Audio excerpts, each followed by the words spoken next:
All right, welcome back to WMAC Now with your host, Chuck Stevenson, coming at you with an event announcement. So, Pancrase 341 is going to go down March 31st in Japan, of course, one of the longest running MMA promotions in the world. Their first event was like a month before UFC 1, so they're actually older than UFC.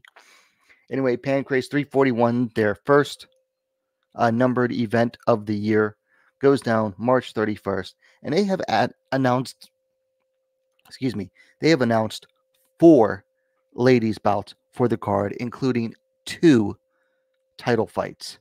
So some pretty exciting stuff coming out of the hybrid wrestling promotion. So let's go ahead and get into it.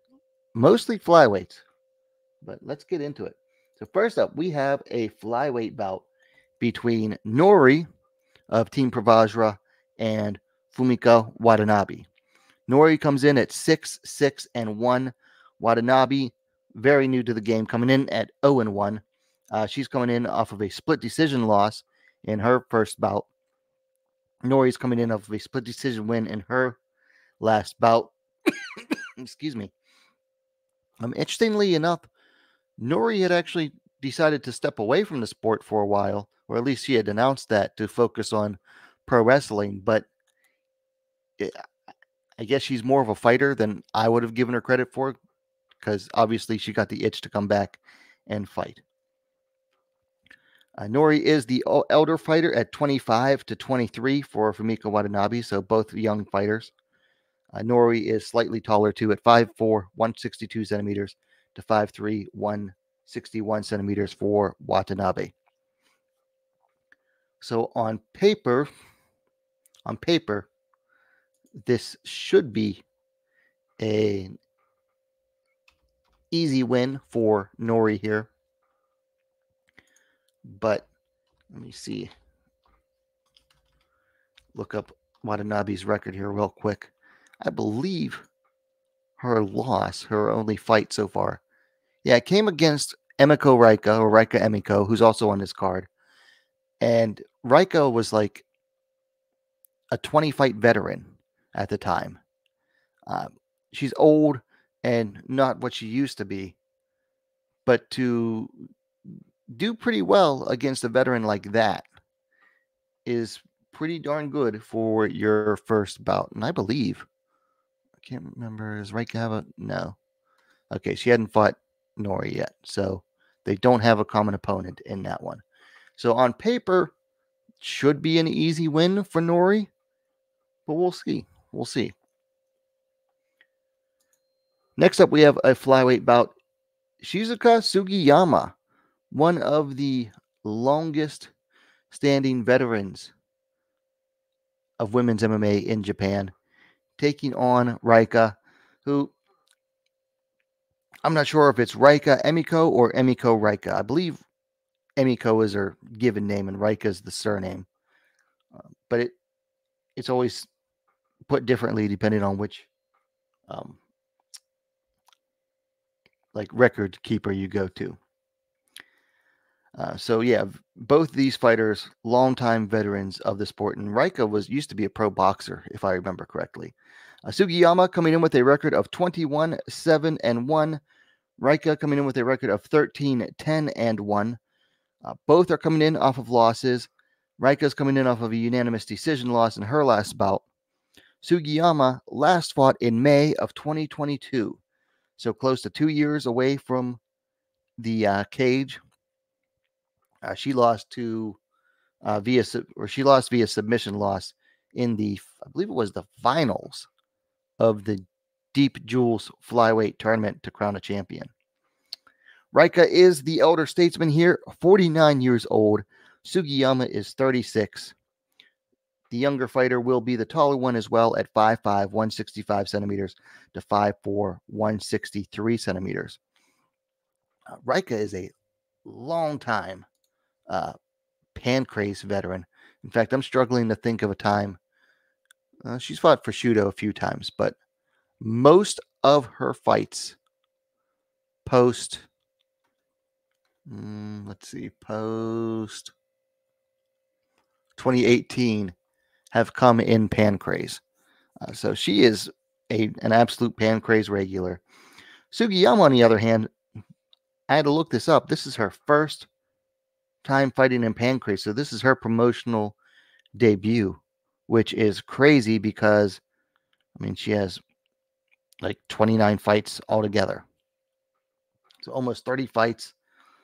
And Raika has over 20, like 24 fights. Almost 50 fights between these two. Should make for an interesting bout. Sugiyama should be able to take this. She's the younger fighter and overall more skilled fighter as well. Next, we have the first of two title fights, Atomweight Championship between Satomi, Sarami, Takano, and Sayako Fujita. So this is the final of a 4-woman Atomweight tournament. The first round took place at Pancrase 340 in December, with Sarami defeating Zeni Juan via decision, and Sayako getting, I believe it was a split decision win over Mei Yamaguchi, longtime veteran Yamaguchi. So these two actually, I believe they're training out of the same gym right now in Yokohama. So it'll be interesting to see how they train for this fight. But should be, this is one of those fights where either the veteran's going to take it or the upstart and Sayako is finally going to step up. Sarami comes in at 18 and 14. Fujita, much less experienced, at 8 and 2. Both fighters coming in off of wins. Of course, Satomi Takano coming in off a unanimous decision win. Fujita coming in with a split decision win. Both fighters are the same age at 33. According to Topology, they are the same height, 5 foot even. Looks like Fujita's a centimeter taller. So yeah, like I was saying, this is a fight. Either the veteran is going to come out on top and proclaim another championship. She was the Shudo Super Atomweight champion for a fight or two. Lost the title and then came to Pancrase. Or this is Fujita finally stepping up into her own. I did not expect her to beat Mei Yamaguchi. Either I haven't seen that fight. Still haven't seen that fight yet. They haven't made it available, I don't think. So either Fujita has finally stepped up as a fighter, or Yamaguchi is just really that much beyond over the hill. But we shall see. And then finally, we have a flyweight championship bout. The champ, Takayo Hashi, taking on a relative newcomer in Honoka Shigeta. Hashi coming in at 19, 8 and 1. Shigeta coming in at 3 and 0. Both fighters coming in off of unanimous decision wins in their last fight. Biggest age difference here on the card. Shigeta is all of 20 years old. Hashi reigns in at 46. So she is the second oldest fighter on the card at 46 years old. And of course, a lot more fights than her opponent. Hashi also just slightly taller at 5 feet 4 inches, 162 centimeters, to 5 feet 3 inches, 159 centimeters for Honoka Shigeta. So I'll be honest, I have to go back and watch Shigeta's fights. I don't remember too much standing out. Her last bout was a decision over Raika, who has a lot more experience than her. That's actually a pretty darn good win for only your third fight. Before that, her first fight was against a debutante as well. And then her second fight was against someone who was 0-1. So nothing too impressive in the first two fights, but then she came out and got a decision win over Raika in only her third fight. So fair enough for her. You can definitely justify giving her a title fight off of that win. Plus, it's flyweight in Japan, not a whole lot of fighters to choose from. And Hashi has basically faced just about everybody she could at this point. So not a bad fight overall, given the circumstances. Hashi is one of those veterans. She's just like Emiko Raika, or Fujita is another one. I call them the old biddies of JMMA who just refuse to go away. They just refuse to retire and ride off into the sunset and let the younger generation take over.